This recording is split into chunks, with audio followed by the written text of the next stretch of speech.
नमस्कार दोस्तों, आप सभी का स्वागत है हमारे चैनल में।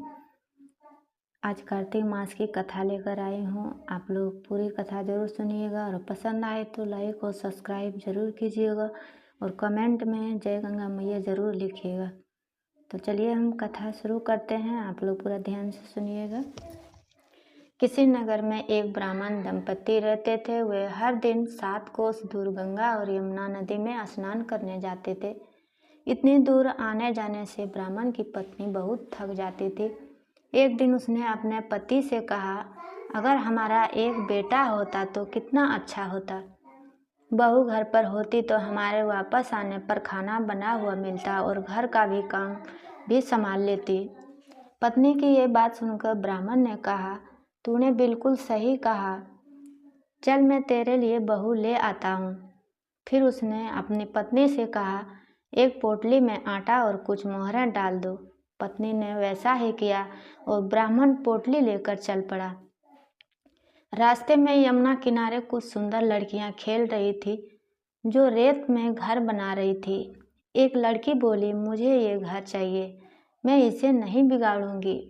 ये सुनकर ब्राह्मण ने सोचा कि ये लड़की उसकी बहू बनने के लिए बिल्कुल सही है। ब्राह्मण उसके पीछे पीछे उसके घर तक चला गया और वहां जाकर उस लड़की से बोला, बेटी, कार्तिक मास चल रहा है और मैं किसी के घर का खाना नहीं खाता।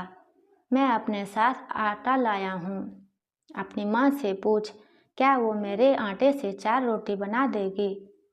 लड़की ने अपनी माँ से पूछा तो माँ ने कहा, ठीक है, ब्राह्मण देवता से कह दो कि वह आटा दे दे, मैं रोटी बना दूंगी। जब आटा छाना तो उसमें से मोहरें निकली। ये देखकर माँ सोचने लगी, जिसके आटे में मोहरें हैं उसके घर में न जाने कितना धन होगा।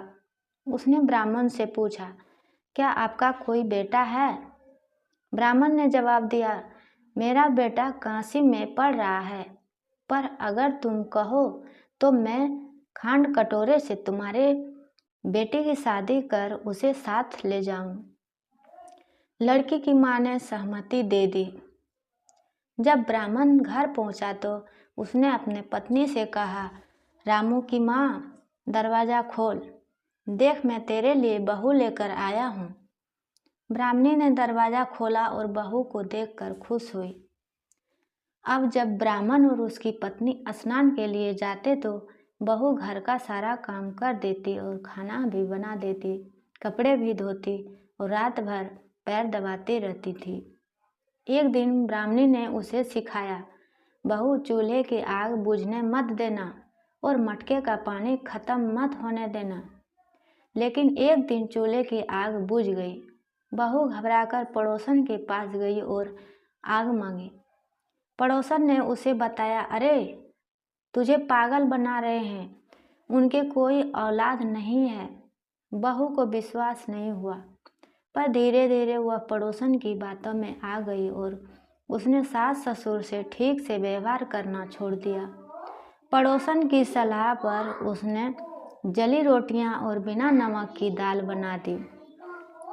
अगले दिन उसने सास ससुर से 7 कोठों की चाबी मांगी। जब उसने चाबियां मिली और उसने 7वां कोठा खोला तो उसने देखा कि अंदर भगवान शिव, माता पार्वती, गणेश जी, लक्ष्मी जी, कार्तिक स्वामी और 33 करोड़ देवता और देवी विराजमान थे। वहीं एक युवक माला जपते बैठा था।